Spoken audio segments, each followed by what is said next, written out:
5 বছর ধরেই লোকটা আমার সাথে ইমোশনালি ব্ল্যাকমেল করছে। আমি তাকে মন থেকে ভালোবাসলেও সে যে আমার সাথে এমনটা করবে আমি কখনোই চিন্তা করতে পারিনি। আরে বউ সন্তান থাকার পরও যে পুরুষ মানুষ এতটা নিকৃষ্ট হয়, এই পুরুষ মানুষের সাথে কথা না হলে হয়তোবা আমি কখনোই বুঝতে পারতাম না। তার সাথে আমার যখন পরিচয় হয় তখন আমি ইন্টার পড়ি। পড়াশোনার সূত্রে প্রথমবারের মতো বাড়ি থেকে পা রাখলাম শহরের উদ্দেশ্যে। মা বাবা ভাইকে ছেড়ে খুব বেশি মন খারাপ হতো, সারাক্ষণ একাকী লাগতো। হোস্টেল জীবনটা বদ্ধ ছিল, খুব খারাপ লাগতো, সারাক্ষণ মা বাবার কথা মনে হতো, ইচ্ছা করতো এখনই চলে যায়। সারাদিন যখন ক্লাস করতাম খুব ভালো লাগতো, বান্ধবীরা আসতো, সামনে ফুচকা মামার দোকান থেকে ফুচকা খেতাম প্লেট প্লেট।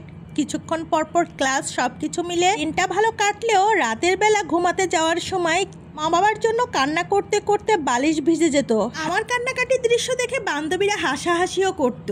কলেজে পিঙ্কি নামে আমার এক বান্ধবী ছিল, সে আমাকে ভীষণ ভালোবাসতো। সে ছিল হিন্দু সম্প্রদায়ের। হোস্টেলের খাবার খেতে পারতাম না, এর জন্য সে মাঝে মধ্যে বাসা থেকে চিকেন রান্না করে নিয়ে আসতো আমার জন্য। মাঝে মধ্যে কলেজ শেষ করার পর আমাকে এখানে ওখানে ঘোরাতেও নিয়ে যেত। যেহেতু আমি শহরে প্রথম, আমি ভালো করে সবকিছু চিনি না, তাই সে আমাকে থেকে ঘুরিয়ে খাওয়া দাওয়া করে আবার হোস্টেলে দিয়ে যেত।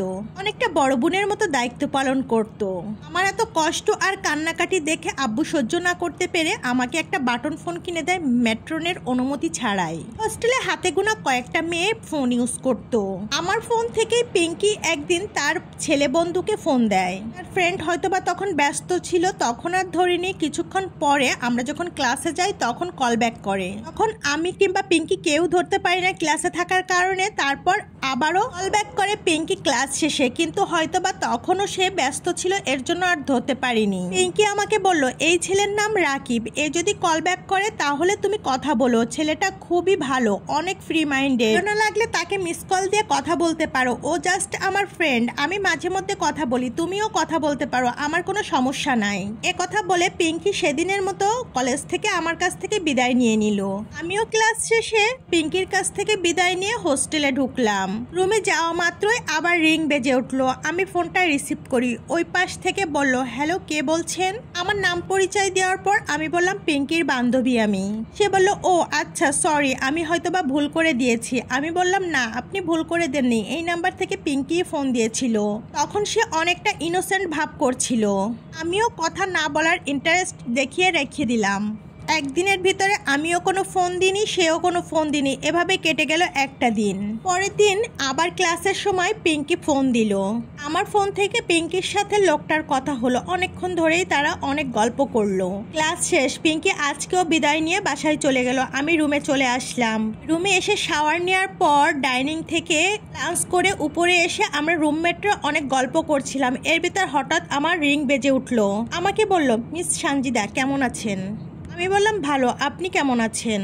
সে আমাকে ইমপ্রেস করার জন্য বলল, এত সুন্দর কণ্ঠ যার ভালো না থেকে পারা যায়। আপনার কণ্ঠটা গতকাল শোনার পর আমি তো পুরো ফিদা হয়ে গেছি। সত্যি কথা বলতে কি, আমি তখন একটু লজ্জাই পেয়ে গেছিলাম। আমি তখন আর কথা না বাড়িয়ে বললাম, পিঙ্কি তো বাসায় চলে গেছে, আপনি কাল পিঙ্কির সাথে কথা বলতে পারবেন। তখন লোকটা বলল, না, আমি পিঙ্কির সাথে কথা বলার জন্য আপনাকে ফোন দিইনি, আমি জানি পিঙ্কি এখন বাসায়, এমনকি পিঙ্কির সাথে আমার কথাও হয়েছে, আমি তো আপনার সাথে কথা বলার জন্যই ফোনটা দিয়েছি। একথা শোনার পর আমার মনের ভিতর কেমন যেন একটা পুলক পুলক কাজ করছিল। আমি বলছি, ও আচ্ছা, ঠিক আছে, তা বলুন কি বলবেন। তখন সে আমার কাছ থেকে আমার বিস্তারিত জেনে নিল।